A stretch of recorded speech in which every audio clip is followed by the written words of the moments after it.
Hello and good morning, everyone. Today is April 13th. It's 13th of Nisan as well. Right before Pesach, we're enjoying our bagels. This is our last run. Tomorrow, around about this time, and maybe an hour or so after now, we will have to stop eating any chametz. Next Sunday we'll have matzah at our Kabbalah and Coffee. In the meantime, though, we are studying from the book called Full Devotion, and in this book, the Rebbe had discussed the verse in the portion of Mishpatim, the 18th portion of the Torah, back in the book of Exodus. And the book says that when we Jewish people will serve God in the land of Israel, which is, in other words, everything is going right, God will bless us, our food, our possessions, and we will have women. There will be no miscarriages, and there'll be no barren women, and people will live health, children, everything will be fine. So the Rebbe took this concept of giving birth to children. Giving birth to children is also a euphemism. Of course, it means the obvious, God blessing the Jewish people. But in addition to that, it's a euphemism for giving birth through intellect, giving birth to emotions. The Kabbalah classifies the emotions of a person as though they are being given birth to. How do you give birth to emotions? Through the two elements of intellect, which are compared to a father and a mother. There is the wisdom. A wisdom is stored information plus intellect itself, the seichel that a person has, the mind that a person has. And then when a person is faced with a dilemma, he thinks or she thinks, and all of a sudden, got it. It's like that flash that comes through. And then you take whatever came through and you begin to expand it, understand it in its length, in its breadth, in its depth. And once a person understands something, then one can take that information and apply it, which is the third level of intellect, the knowledge. Knowledge means connection, to apply it to one's own service. So we use the example of someone who comes to the door. We knock on the door. I have a very important cause.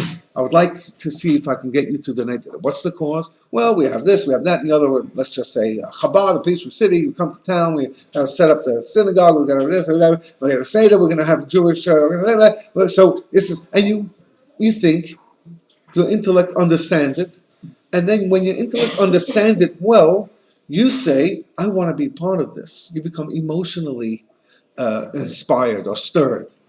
And you want to become a partner. Your kindness begins to stir up. And you say, kindness, I can give a lot of money. But wait a minute, I don't have that much money. I can't give $1 million. Maybe I give $500,000. Maybe I give that. These are thoughts that process through the emotions. So if the emotions are simply stirred without intellect, then the emotions come and the emotions go. Feelings come, feelings go. Feelings are not always equal. They're always up and down.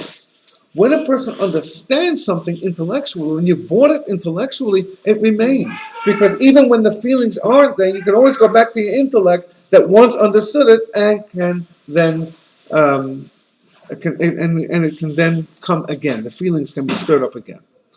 This is like a father and a mother. The father provides the flash. Boop, it's just one little thing.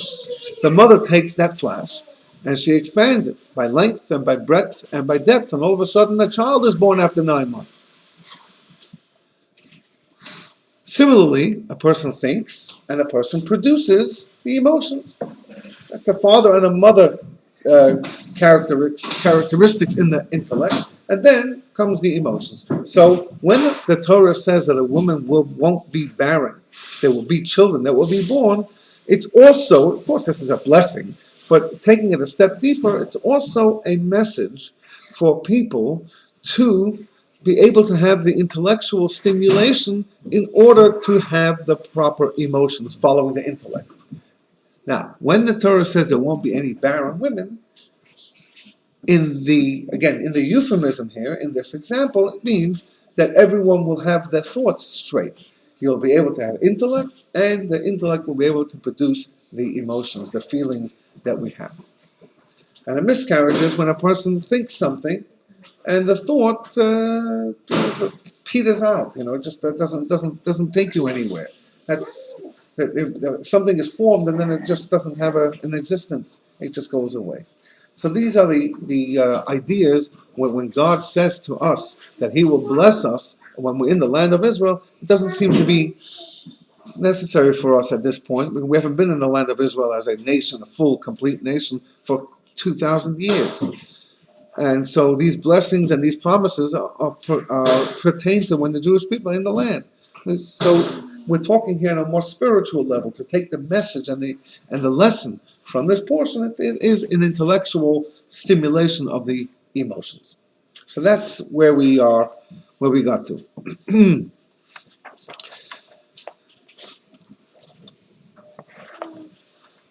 We are on page 56, quintessential tremor.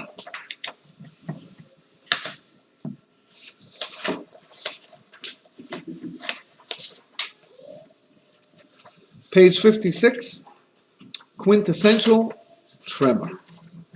That's the heading on the paragraph. You might not see the page number, but you will see towards the beginning of the page, quintessential tremor. So, just as physical childbirth requires an impregnation, as we obviously know, assisted by the revelation of the power of Ein Sof. Power. The word Ein. Those two words, Ein Sof in Hebrew. Ein means no. Sof means end. No end. A child that is born, and the truth is, anything that is planted or sowed has the power to continue in perpetuity, forever, to no end. When we have children, our children can have children, and their children can have children, and we continue on. There are billions of people living in this world, and they all came from one couple, Adam and Eve. And it goes on forever. There should be no stop to that. Same thing if you plant a tomato. If you plant a tomato seed, a whole bush will come up, and a bunch of tomatoes will come up, and one of those can be used to continue the chain. An apple tree or anything you want. Wheat, grain, anything like that. So when a child is, but when it's a human being is not just material out there. A human being can come into this world, should come into this world, and make a difference and change the world even. Even one person can do that. So this is truly the revelation of a non-ending thing, because children can produce not just like them, but people who may be different than them, but still continue to be their descendants, and people like that change the world for the good and maybe not for the not so good. So when the impregnation happens, assisted by the revelation, there's three partners in a person. Every single human being has three partners. There's a daddy, there's a mommy, and there's a God. The God puts the soul, the living life, into this whatever's being produced, and that's the three partners in a person. So the partnership of God gives life, and the life is able to continue to no end, Ein Sof, where there's no end. So it needs an impregnation, and it needs assistance from God, the Ein Sof, giving birth to emotions, just like it is with human beings, with people. Similarly, by giving birth to emotions also requires an impregnation, or a light that is sown for the righteous. Light that is sown for the righteous is a quote from the book of Tehillim, or Zaruah Latzadik. Interestingly, it is said right before Kol Nidre, that verse. The light that is sown for the righteous. How could you sow a light? A light is a light. A light is a thing that shines. It's not a thing that you sow. You don't plant a light. So a light that is sown for the righteous are words of the Psalms. What does that refer to? Which refers to sowing the seeds of Torah and mitzvot. The planting of Torah. In other words, the study of Torah and the performance of mitzvahs, of God's commandments, This is the sowing that a person does. That's the investment that we do. We invest as we are in this world, and it's the only place this can be done. In the other world, in the world of souls, they can't perform any commandments. They can't light Shabbos candles, they can't give tzedakah, they can't put on tefillin, they can't affix mezuzahs, they can't wear tzitzis, they can't do anything. They can't eat kosher, they don't eat. They can't do any physical thing that we do. The only thing they can do is understand and comprehend the Torah on a higher level, not on a worldly level, on a deeper level. So what is the light that is sown for the righteous? It's what we sow as we perform our mission on this earth, which includes the study of Torah and the performance of commandments. Wherever we go, we do a commandment. These commandments are seeds that are sown in the earth, in the land, in the world, which eventually produce, hopefully, light. If you sow the light, light is the will of God. That's a reference to light. Now, I would like to draw your attention to footnote number 100. Planting Torah and mitzvot. Studying Torah and performing mitzvot are similar to planting in the sense that one needs only to perform the deed and the infinite divine light becomes channeled on its own. We don't see the God when we put up a mezuzah, like hopefully Gail is about to do. I bought a nice mezuzah from New York. So when you have a mezuzah, the mezuzah gets knocked on the wall. You don't see any light coming from this. No lightning, no light, it's a scroll. But that's a mitzvah, and God asks us to do this mitzvah. And when we do this mitzvah, light is coming from it. Levi, come.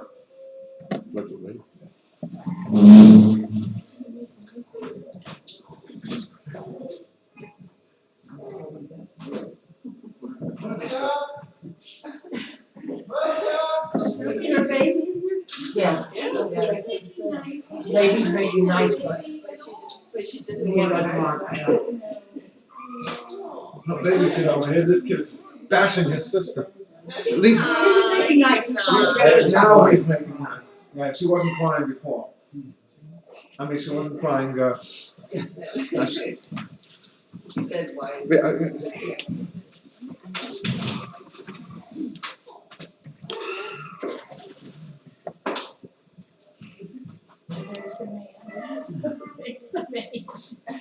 So when a person performs a commandment, a mitzvah, you may not see the results. When you give tzedakah, you can see the results. It's one of the only things you can see the results, because tzedakah is for people who are needy, or people who need the money, or need the kindness. But generally speaking, you can't necessarily see it. In Torah, you can comprehend things, but you can't see what is going on, what is happening. When you plant a seed, you can't see what is happening to that seed and how it's producing whatever it's producing. When you're planting a tree, you can't see what is happening until later when it starts performing. But how that works, you can't see it. Similarly, you can't see the result of the commandment. You put on tefillin and you can say, well, I feel good, but you can't really see it. As in literal planting, the transformation of a tiny, lifeless seed into a large and fruitful tree is a truly miraculous manifestation of the divine and infinite creative power. The orchardist only prepares the resources for the growth. Imagine, you're just taking seeds that don't have anything to them, they're just seeds. And you put them into the ground and you expect and you hope and you anticipate that the seeds will produce like a great production. A great bushel. It is God who causes it to actually grow, because the seed doesn't grow. The seed decomposes and becomes to nothing. It's the earth that makes it grow. It's just how to grow. Should it grow like an apple tree, or should it grow like a kernel of wheat? But it's the earth that makes it grow. That's amazing. We take it for granted that when we hope that when we put something in the ground, then it's going to grow. But you ask a farmer and he'll tell you that there's a lot of work involved, and then there's a lot of praying involved. It's like a parent with their children. Precisely. It's exactly. You give them the best you can. You teach them right, and then you keep your fingers crossed and say What? a couple. What? That To what with your say- fingers? Yeah. That they grow up and do the right thing, and give it a, it's good for them. You have to give them the resources and the tools and the direction and the guidance. It's planting.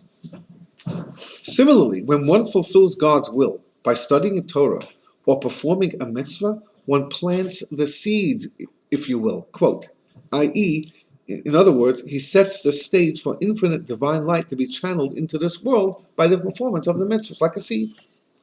Hence, the verse, light is sown for the righteous. That's what that means.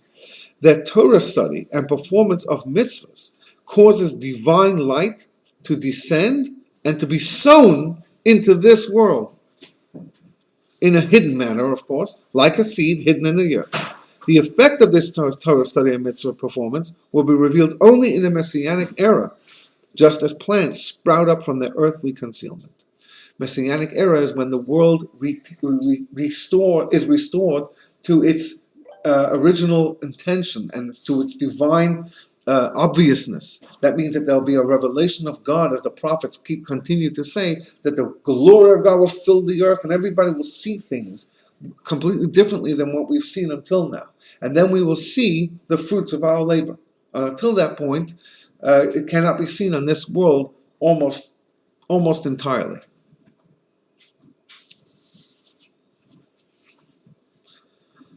So this planting, this sowing, is a similar thing, but also in the way our thoughts work and how we would be able to produce, if you will, to grow the emotions based on our intellect. It's the same idea, because he's taking this from a mother giving birth, or no child, no stillborn, and no barren women, and so on, no miscarriages.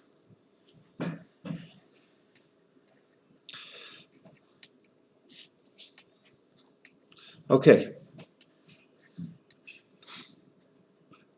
Back into the intro. We'll start again from the beginning of this paragraph that we started earlier this morning, but now we'll go through quickly, and then we'll get a better picture here.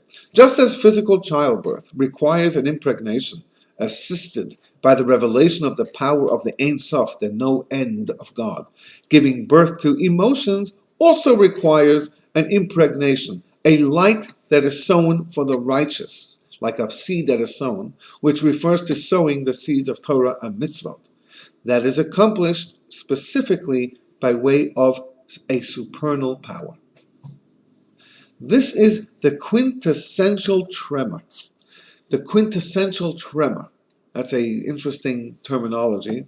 We'll look at it in a second in footnote 101. That transcends logic and reason, that must be experienced at least once a year at the start of the service of God. So let's look at at 101 here. Hazaza atzmit, or the quintessential tremor, in the Hebrew, is the experience of being spiritually inspired and moved to the core of one's soul. When a person is really moved spiritually, it doesn't happen very often. We all know that. It takes something big or some kind of preparation. It doesn't just generally happen. It can happen, but that's an unusual thing. During the high holidays, of course, that's a very spiritual time, when God's presence is felt in a stronger manner, it is the time to awaken a quintessential tremor that lays the foundation for a renewed service of God in the new year.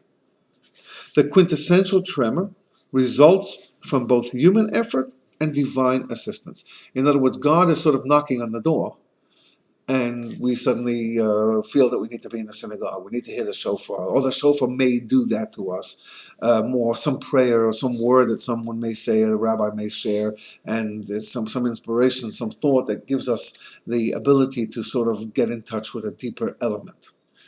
Incidentally, I found that when people talk about going to Poland, going to visit the camps, and colleagues of mine have strongly questioned me, who I stand and I say, you guys got to go here. Yeah, take your groups, take your people with you. And they say, isn't it when they go there, aren't people going to start questioning God and then maybe giving up on? I have found that going to these places has strengthened the connection to the soul like almost nothing else can do. It's like a Rosh Hashanah, Yom Kippur, all packed into one. Yeah, plenty of tears, plenty of sadness. But remember, there are close to over a million Jews who are dead on that field of Auschwitz. That means that this is the holiest cemetery in the world. And there's energy there that can be felt, and usually is felt. When something is so incomprehensible that you just don't know what to do with your thoughts, and you cry, and everyone cries there, everyone. Men, women, children, doesn't matter who. But then something stirs deep within you. And we have found people kids, teenagers who know everything and continue to question all kinds of things, going to these places and being very, very spiritually stirred up. And if you ask me how, I can't explain that. It should be that people give up. Elie Wiesel was in Atlanta a few years ago, went to see him. And he shared with me that after the Holocaust, he grew up with a long payas. He grew up a Hasidic kid. And he was a young teen. And he went through the whole business. His father was with him. And then he sort of, he didn't know what to do with himself. He's a very smart, thinking man, and he didn't know where to put himself. He wrote his book, Night, in Yiddish at first. That's how it came out. And the Rebbe reached out to him. This is what he told me, and sent him a letter about his book. And eventually they met. He came to see the Rebbe in the 50s. And he said he was stuck. For 10 years he lived in a state of confusion. And the Rebbe, basically he said, how can I believe in God when I saw what I saw, when I witnessed what I witnessed? And the Rebbe said to him, the bigger question is, how could you believe in man? Because if you're not going to believe in God, then man did this. So who are you going to believe in? And he told me, and then he went and he spoke in Georgia State University after that. And he sort of looked at me and pointed to me while he was giving this speech. 800 people were there. And he said, you can't be a Jew by simply walking around. You have to study the Torah. He says, I study a page of Talmud every single day. And you have to put on tefillin and observe the Shabbat. He says, those are the minimal things. An observance and a study. And he says, you can ask, me of all people, I should be promoting that? And the answer is absolutely. Because they wanted to destroy Judaism and the Jewish people. And the only way it could continue is the way it has been all along, which is in observances and study, each according to their own way, but there has to be a focus and a established thing like this. That's the type of thing that you get out of this Holocaust experience. And this is what he means by hazaza atzmit, the quintessential tremor. When something shakes you up, it doesn't have to be a sad thing. It doesn't have to be a bad thing. It could just be a shake-up. A wedding, a child getting married is a shake-up in your life. Passover is a major shake-up. Shake out. You get rid of all this bread, all of this. It's a shake-up. And so the shake-up leads, when things are different, when things change, it leads you to be moved in some direction. And when you're moved in a certain direction, you begin to think about more important things than whatever the riffraff is in your life. And I'm telling you, this is from personal experience. I've not found anyone who has become less Jewish. We took kids from all walks of observances.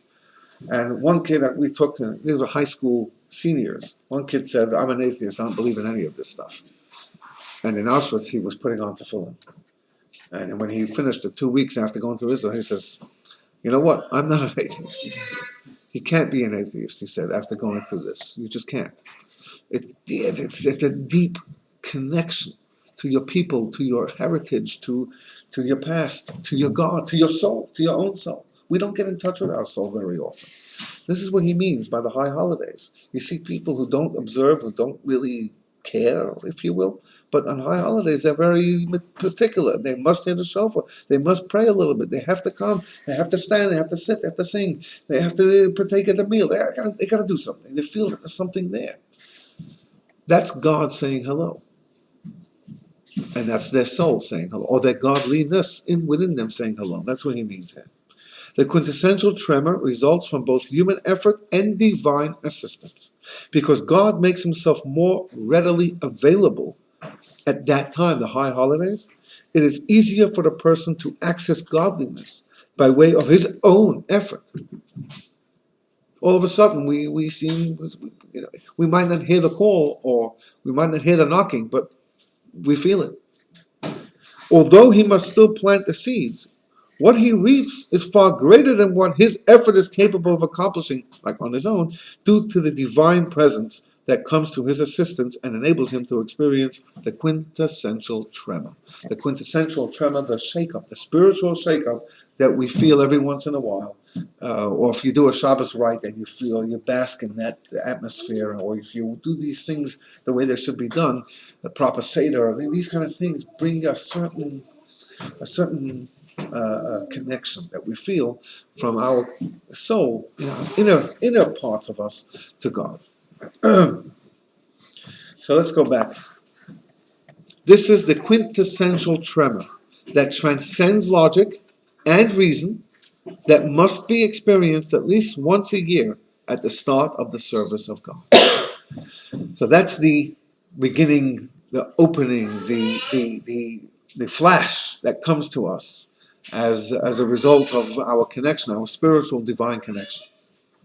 So that's the impregnation. The impregnation is a very quick flash. That's it. Even after the impregnation, there is the gestation period, in which the fetus gradually grows until it is born into the world. Similarly, there is a gestation period to give birth to emotions that become revealed within the heart. So the person has to realize that it takes effort to truly be inspired and be involved. And I mentioned this a few times. Every single morning, we put on the tefillin and we pray. That's what I do. Every single weekday morning, there's tefillin. When it comes to Shabbos, no tefillin. The festival, the holiday, Passover is coming up now. So from Tuesday till the following Tuesday, for 8 straight days, no tefillin, but there'll be prayer. Every day there's prayer. And some days I wake up and I'm in. I put on the tefillin and I pray. Some days I put on the tefillin and I pray. And some days, I don't even know how I'm going to put the tefillin. I'm just so not in the mood. I just don't feel I'm up to it. I feel like I'm not doing myself a proper service because my mind isn't in it. My emotions aren't in it. I'm whatever. Something has happened and I can't focus. And I pray anyway. I don't have the inspiration. I don't have the feeling. The emotions aren't with me.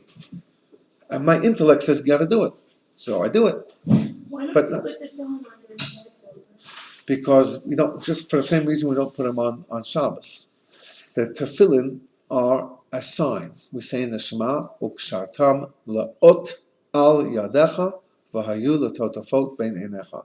Ukshartam la'ot, you should bind them as a sign on your hand, and there shall be as portals between your eyes. That sign, that's a sign of a connection to God. There is another time that the Torah uses the same word, ot, for Shabbos. Shabbos is a sign between the Jewish people and God. For 6 days he created the world, and the 7th day he rested. Also, because on that day he gave the Torah to the Jewish people. So that's a sign between God and the Jews. So for that reason, we already have the focus of a sign. Therefore, we don't have to we don't put on the tefillin because it's the sign is there already. And the festivals, each one of them is another sign of our relationship with God. There are festival days, the first 2 days and the last 2 days of the holiday, and the 4 days in between of Passover are called weekday holiday days, where we can drive and we can do this, and where we're not barred from as we would be like on a Shabbos. Except this year it's a little messed up because you got a Thursday and then a Friday is already coming to Shabbos, and Sunday is already coming to the festival that night, so it doesn't give you that much time to have a weekday part of the holiday, but it's a weekday part of the holiday. There are some who will wear tefillin during the weekday part of the holiday, but no Hasidic people will, because according to the Kabbalah, it is forbidden to wear tefillin in those 8 days. Others feel differently, whatever. There's different customs of doing that. But we won't put on these tefillin for 8 days. Monday will be our last day for 8 days, because they are a sign between God. And now, to be honest with you, I get up sometimes in the morning and I'm just not ready. I'm just not in the mood. But I know that I have to do it. And so you do it. But that's when your emotions are not in sync with your intellect. My intellect says I got to do it. My emotions say, but you're too tired, or you're too busy, or you're too angry, or you're too happy, or you're too sad, or you're whatever. There'll be a million things going on. So I put them on anyway. And I pray that way because I have to, not because I want to, not because I feel like it. I'm not necessarily at the table here. I do it because I do it. Do it every day, I don't miss. So that's what it means sometimes when the impregnation isn't quite working. It's you're firing duds. It's not producing, because your intellect and your emotions there's something stuffed in between them, and your emotions aren't inspired that way. Your intellect knows. So sometimes I'll sit down and I'll spend an hour with myself and try and clear my mind and try and settle things and organize things, and then, and sometimes it comes and sometimes it just doesn't come. But that doesn't matter. We don't do it because of feelings, we do it because we have to do it. So, that's what happens when a person sometimes it doesn't work. So again, we can have people who throughout the year don't feel like doing anything, don't feel like Shabbos, don't feel like kosher, don't feel like mezuzah, don't feel like tefillin, don't feel like studying Torah, don't feel like anything. And so all of a sudden on Rosh Hashanah, they're praying and they're singing and they're into it. They're emotionally into it, intellectually into it. They feel it. Then they go home and, we have that after break fast, and then it's as if it didn't happen. And that's because it doesn't continue. There's no production. There's no real sowing over here. The sowing has to be a divine assistance, but we have to reap. We have to make sure that the tender shoot that's coming out of the ground is preserved, is watered, and is nurtured and looked after. So, page 58. I'm sorry. Yes, that's right, page 58. However, even once the emotions of love and awe that enable us to do love, when we have love to God, then we want to do to make God happy, make ourselves happy. When we have awe for God, we want to make sure that we don't want to lose God, so we don't want to do what He doesn't want us to do. So even when the emotions of love and awe are born, that means you became pregnant and you had the emotions and everything's good, the healthy child. It becomes revealed in the heart. That means it's born. The opposite of barrenness. Care must be taken that they should be viable. The opposite of miscarriage, that the child should grow and shouldn't be lost. Only then does it become apparent that the service of God is true. As the verse states, the lip of truth shall be established forever. 103, look down. Proverbs, this is a book in the book of Proverbs, the lips of truth established forever. The lips of truth, when the truth is spoken, it is established forever. It is everlasting. In contrast, the verse continues, but a lying tongue is but for a moment. In other words, falsehood does not last. Somewhere and somehow you will be discovered. When the emotions of love and awe do not dissipate, but remain for a long time, it is a sign that they were truthful to begin with. What is a sign of truth? That it endures. Truth has to endure because it's true. If it wasn't true, it couldn't last, because it's not true. Something that's not true doesn't last. A lie can only last for a certain amount of time. As soon as you start investigating, you'll discover that it's a lie. But truth, if it's true, it will never change. It's the truth.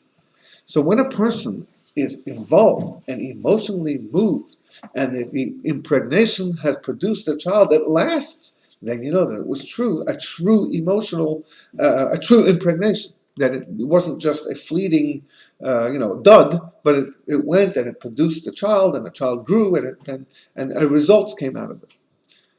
Many times you have these situations where in relationships where a person you have a husband, you have a wife, or you have two buddies that are sitting together, and there's some problems, some differences, some difficulties, some issues, some whatever, and you talk to them, and you get somewhere, and they both understand what you're saying. They intellectualize what you're saying, and you follow up with them. And every couple of weeks you meet and how are things going, what to do with this situation, how to deal with that situation. You help them along. That's the nature of this game.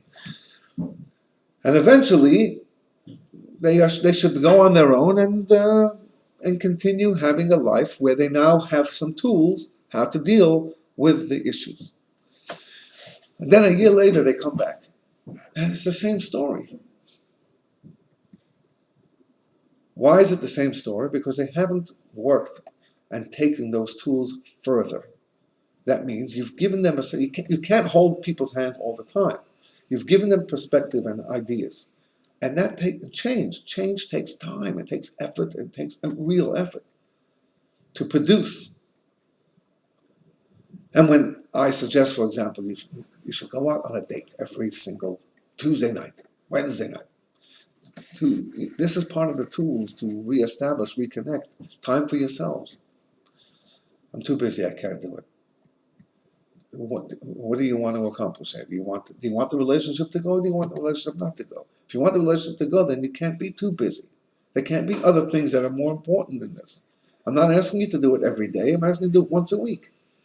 Don't do it on Tuesday night. Do it on Saturday night. Do it Friday morning. Do it whenever you want, but do it. People can't come to that. Or they do it for a few weeks and then something happens. They get upset at each other. And instead of going out, that's when they really need to go out. They don't. Because they're angry at each other. I told this did I tell it on Tuesday night? Or last Shabbos maybe? That a guy, I was told it recently here. That a guy came to me about going to the mikveh. I think it was Tuesday night. At the class, Tuesday night.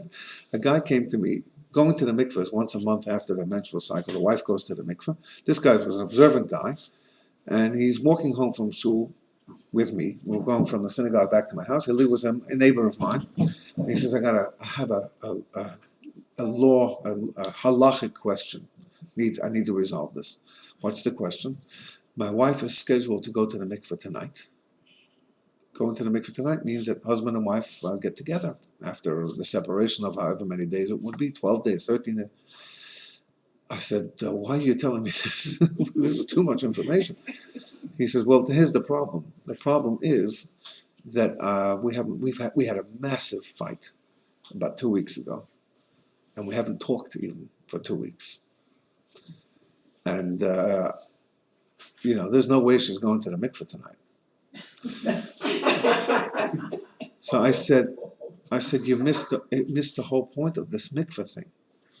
One of the benefits of having this mitzvah is that you can't go for more than 2 or 3 weeks fighting. You've got to resolve it. Because whenever it is, sometime tonight, you're getting into her bed. So you're going to sit, if it takes you all night to straighten this out, you're going to straighten this out because you must, she must go to the mikveh. There is no postponing this, no. If you're going to postpone it for 1 day, you can postpone it for a year, and the whole marriage will be gone. The idea is to get together, to be one, and it's a built-in opportunity to finish this whatever silly argument or fight that you have now. Maybe it's not so silly.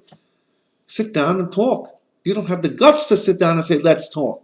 Well, then the Torah gives you that necessity. You have to. And I will absolutely not give you an extension here. You've got to finish this fight tonight and make up. That's what happens when relationships are falling apart. When relationships are falling apart, there's no communication and there's no continuation. So people just drift off to each one in their own direction. They're not doing what they need to do because they know intellectually they might know it, but they can't get themselves into it. And fixing, repairing something, changing something requires a lot of work. And that work leads a person from intellect into emotions, and then a person can be ready to be stimulated, and then a person can be ready to have, if you will, children, or sow seeds of nourishment and of refreshment, fruits and grain. That has a result of the impregnation of the understanding and applying the understanding to the actual act and the emotions, and then we have a complete person who is ready to have a relationship. Same with God. You need a relationship with God. It's work. It doesn't happen by itself. Yeah, high holidays, it happens once a year, once by the Seder, but it is a continued effort. Sometimes it's a stormy relationship with God. You can sit and scream and complain, and that's okay. It's a relationship. But the same thing can be applied to children. Everything, Parents. every relationship, Not precisely. only husband and wife. Precisely. Parent and child, a friend to friend, and so on. Oh, absolutely. So, when we get to the Seder tomorrow night, we are going to hope that we connect and that matzah will somehow stir us. I know it will stir us, but.